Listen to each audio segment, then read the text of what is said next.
Giannis and the Bucks have been discussing parting ways again. Now, will it actually happen this time? I don't know, but this time I will say it does feel a little bit different. So I decided to do a quick video about it. It started out as a top three teams for Giannis to be traded to, but as I went through it, I was like, damn, it's a lot of potential teams he could go to. But I did just see before I started recording this video from Brian Windhurst. I think it's Windhurst. He said that the Bucks and Giannis have agreed upon him choosing a team that he wants to go to, and the Bucks will try their best to get a deal done. So I don't. It looks like the Bucks are leaning towards what's best for Giannis. So I don't know. Honestly, I don't know what's going on there. But I'm assuming the Bucks will want something back, something of value back. I don't think they would just give Giannis away for anything. So I have my list of three, and then I got some honorable mentions. I'm gonna start with the honorable mentions. The first team I thought of was 50-50. It's kind of serious. It's kind of a joke. Is the OKC Thunder for the honorable mentions? The reason I thought of OKC is because me and my friend group, a lot of us love basketball. We have this ongoing joke that Chet Holmgren is expendable because he didn't play too well in the finals last year, and even though they won, his performance wasn't the greatest. So we just kept saying that he was just expendable and he was going to end up on the Bucks and all that stuff. Now it looks like a real possibility. Like you could potentially like move Chet, get Giannis, and scarily improve, which is fucking crazy because OKC is scary. Like I'm legitimately afraid of the OKC Thunder because they could fuck around and end up being one of the greatest teams in NBA history out of nowhere, really. I mean, right now they have seven. I thought it was five. They have seven of the top 10 defensive rated players in the NBA right now. I don't think that's ever happened before. That's a fucking insane stat line. They're currently like 21-1. They're on pace to pass the Golden State Warriors 73-9 record and actually win it. The problem with that 73-9 was that Golden State lost the championship that year. OKC could pass that, win the championship, and have the greatest NBA season a team has ever had, which is fucking insane. They got a bunch of dogs over there, but it's 50-50 because you've built something great without like having to make any crazy moves for any stars or anything like that. Like all of these guys for the most part are homegrown. Even SGA, like they traded for SGA, but they didn't know he was going to turn into an MVP. He was a solid guy, but you never know. And you built this from the ground up. So a part of me is like, hold on to it because you already won. You'll probably win again this year. You're on pace to have an historic season, whether you pass Golden State or not. So it's like, why change the dynamic by adding Giannis? Now, adding Giannis isn't bad. Don't get me wrong. You're gonna probably improve, which is ridiculous. But I don't know. I guess the sentimental side of me is like, oh well, we grew this. So while and we did win, and we're on pace to win again. J Dub hasn't even played a game yet, which is also fucking crazy. They're playing this well, and he hasn't even played a game yet.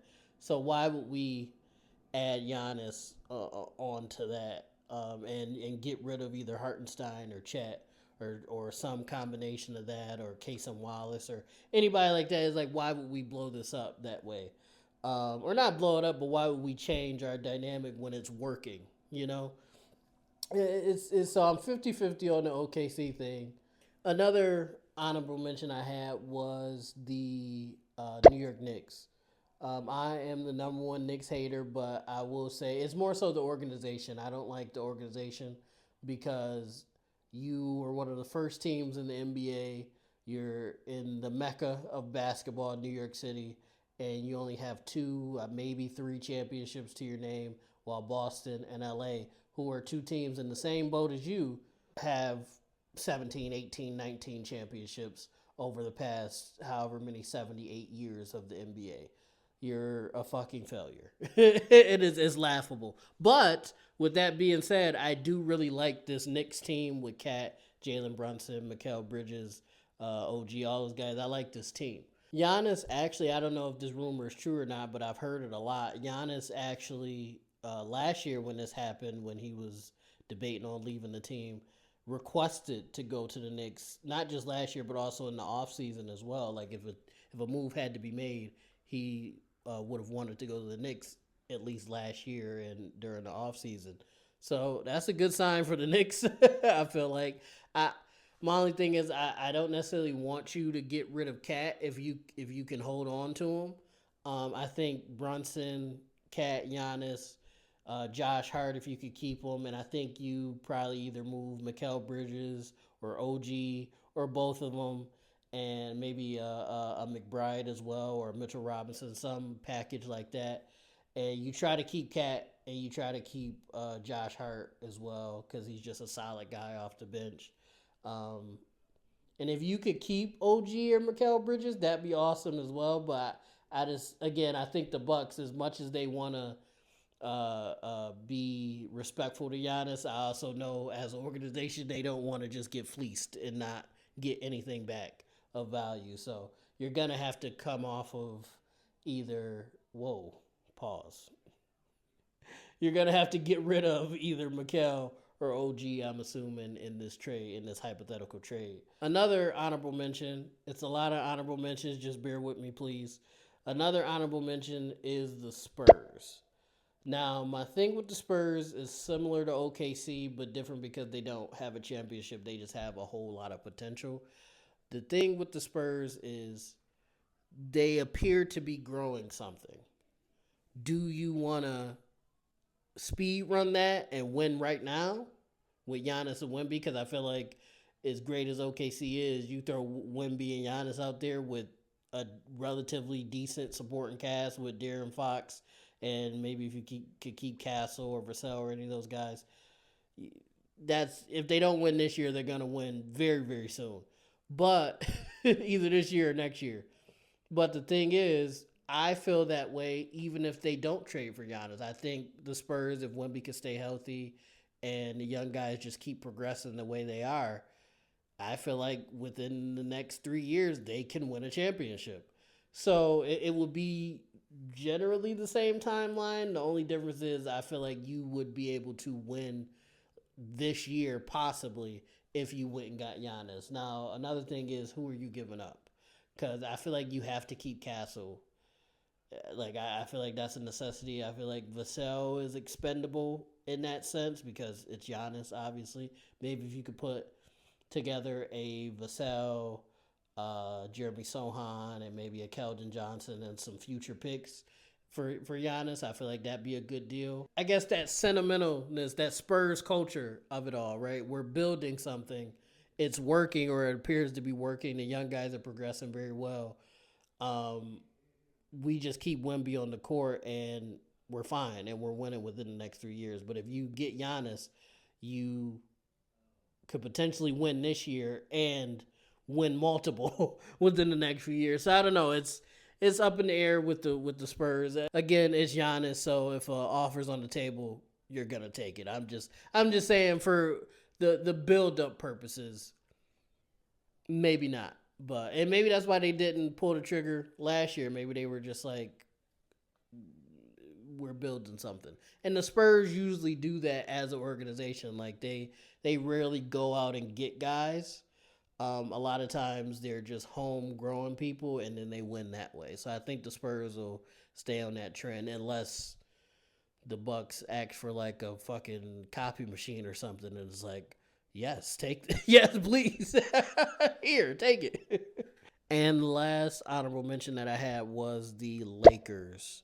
I guess you always gotta mention the Lakers and stuff like this when like blockbuster trades are in the media and stuff like that, or when superstars are disgruntled. You always gotta throw the Lakers up. Shit, Luca seemed to be untouchable, and they got him last year. So anything is possible in LA, and they do this all the time. They got Kareem from the Bucks. They got Kareem for the Bucks. They got Shaq from Orlando. They got I don't think that was a trade, but they ended up getting Shaq. LeBron, Kobe was homegrown, but that's a little. But even Kobe, they technically traded for Kobe as well. He was a rookie. They just always seem to get a star at some point or another, whether it be through trade or the draft or something along those lines. So you just always got to throw the Lakers up. Uh, you give up Aiton. I don't know. You'll probably have to give up Austin Reeves potentially, but Luca and Giannis just going forward is just a super scary thought. The only scarier thought is him on the Spurs with Wemby. And then you still got Bron. If you could keep Austin Reeves, which I don't think you'll be able to, but if you can keep Austin Reeves too, that's potentially a championship as well. Again, OKC is such a leering threat. I say that in jest. So, like, when I say potentially could win a championship, I truly mean potentially because OKC, barring anything crazy happening, is probably going to win again. Even if a big move is made, I think OKC just wins it again. And then maybe next year a team could, throw that off or something. But as of right now, them motherfuckers are rolling. Now, we're off of the honorable mentions. These are just the teams that I thought of initially, like when the news first came out that Giannis and the Bucks were discussing part ways again. Um, these are the first few teams that popped into my head when I first seen that. Uh, I have the Detroit Pistons, actually. I think Detroit is in a prime position to make this move because they have a lot of big contracts like Duncan Robinson, Tobias Harris, Karis LeVert as well. Like they could make the money work, throw in a Jaden Ivey or a Ron Holland or something along those lines, and still have the core of their team together. I think as long as you could keep Cade, obviously, as long as you keep Cade, Asor Thompson, and Jalen Duren, and then add Giannis onto that team, everything must go. You're good. Like everything else is expendable at that point. And they'd still be able to keep the core together and add Giannis. And again, that instantly turns you into a championship team. They're already playing extremely well. That just takes you to a whole nother level at Giannis. Now, the only problem with that would be shooting. But Giannis has become a better shooter. Cade is decent. Maybe if you could keep Duncan Robinson or something like that, or maybe get somebody through another trade or something that's like a 3-and-D guy just to have some type of shooting out there. But I honestly don't think that would be too much of a problem because that would just be extremely dominant in the paint. like what the fuck you gonna do?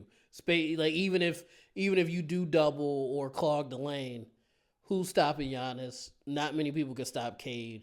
Asor Thompson is a beast. Jalen Duren is a beast. Like they're gonna get theirs regardless, most likely, even if you are trying to clog the lane up. Um,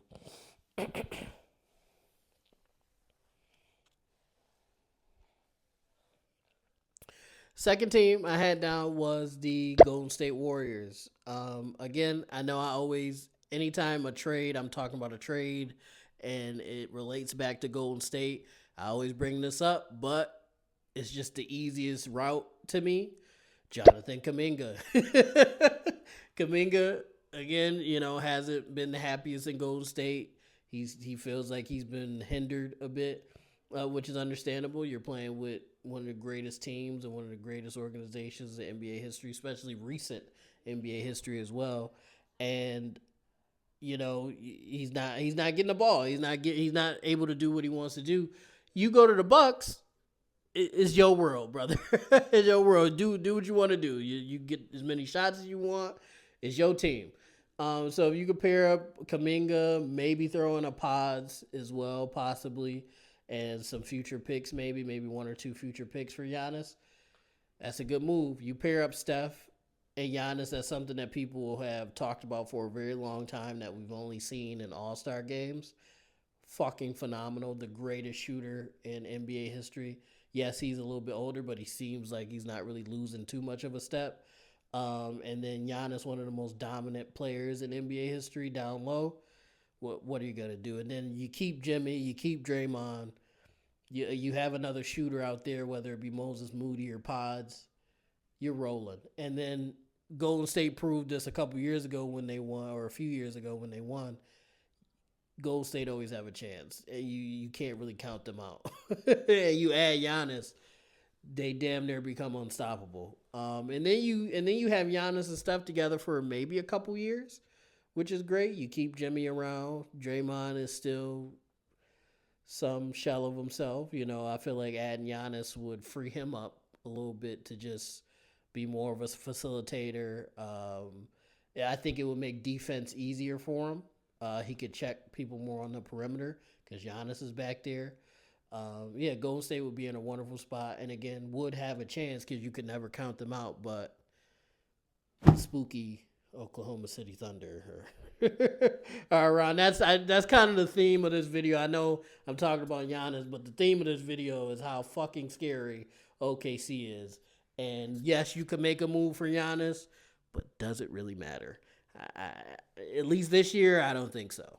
And then for the third team, I had the Minnesota Timberwolves down there, currently sixth in the West. I feel like you need to try your best to optimize Ant so you don't lose them in the long run. Like they always lose their superstars, KG, Kevin Love. Anthony Edwards is probably going to fall into the same realm of that. Just you got to do your best to optimize Ant. Julius Randle and Rudy Gobert isn't fucking working. Maybe I honestly don't even know what you do. I don't know what the Bucks would want, but maybe you can do a Julius Randle and Rob Dillingham and Terrence Shannon Jr. and maybe some future picks as well for Giannis. Bring him over. Again, it'd be a similar issue to Detroit spacing, but you kind of have a spacing issue now. So what would really be too much of the difference? The only difference would be is you're going from Julius Randle to one of the greatest players of all time. So I think you're putting yourself in a way better spot in comparison to Julius Randle. And maybe if the Bucks want to be generous, maybe you could get rid of Rudy Gobert. That would be amazing. That would be amazing. Then you could keep Julius Randle, have Giannis, maybe play Giannis at the 5. You'll have Ant. Spacing still an issue, but it's better.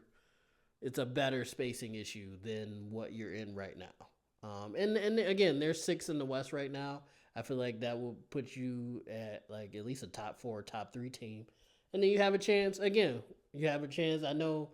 A couple years back, the Timberwolves were in the conference finals, so maybe you get back there. Maybe you get to the... No, you're not going to get to the finals. OKC. Not going to get to the finals, but you get to the conference final, and then maybe next year